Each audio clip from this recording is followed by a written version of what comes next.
শিববাড়ির দিকে যাইতেছিলাম দেখতে একটা কাজে। সেই কাজের জন্য যাওয়ার সময় আর কি ভিডিও করছিলাম।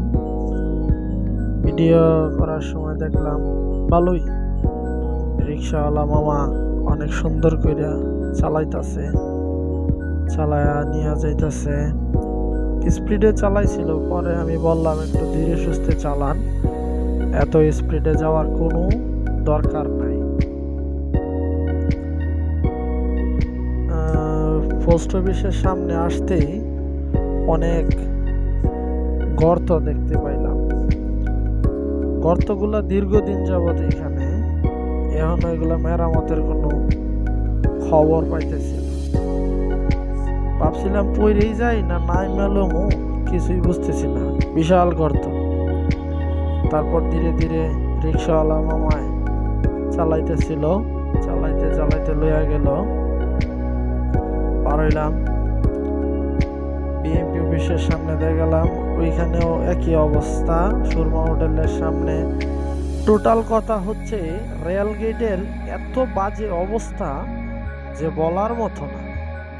কি করে এত সমস্যা নিয়ে মানুষ গাড়ি চালাইতেছে, কর্তৃপক্ষ কই হারাইয়া গেল আল্লাহ মাবুদ জানে। এই অবস্থাতে গাড়ি চালায়া যাইতেছে, দুর্ঘটনা কি হইব না হইব আল্লাহ জানে। আবার গর্ত, হাইরে গর্ত রে গর্ত, গর্ত কই না মনে হয় শেষ করতে পারবো না এত পরিমাণে। রেল গেটে আসলাম, রেল গেট পার হইলাম, অনেক কষ্ট হইল। কারণ এই রেল গেটে পার হওয়ার সময় মনে হয় না কোমরের হাড় মানে আস্ত থাকার অবস্থা নাই, এরকমও গর্ত হয়েছে। রেল গেটের ভিতরে পর্যন্ত গর্ত, রেলিং গুলা গর্ত অনেকদিন পরে দেখলাম পুলিশ, ট্রাফিক পুলিশ সম্ভবত সে। এখন পুরাতন সুরমা হোটেলের সামনে বড় মসজিদের কাছাকাছি আসলো, মানে এটা জয়দেবপুর কেন্দ্রীয় মসজিদ।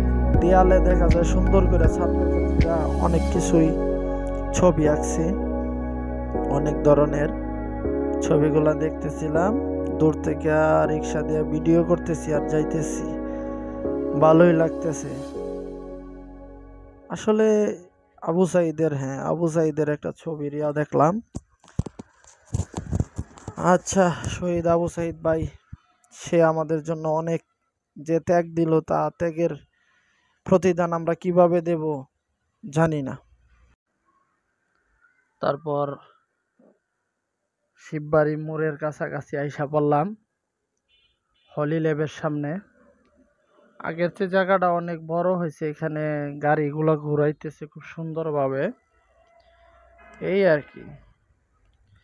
তারপর রিক্সাওয়ালা মামা যাইতেছে, রাস্তা অনেক ফাঁকা, গাড়ি ঘোড়া তেমন একটা নাই, মানুষ অনেক শান্তিতেই চলাফেরা করতে পারতেছে।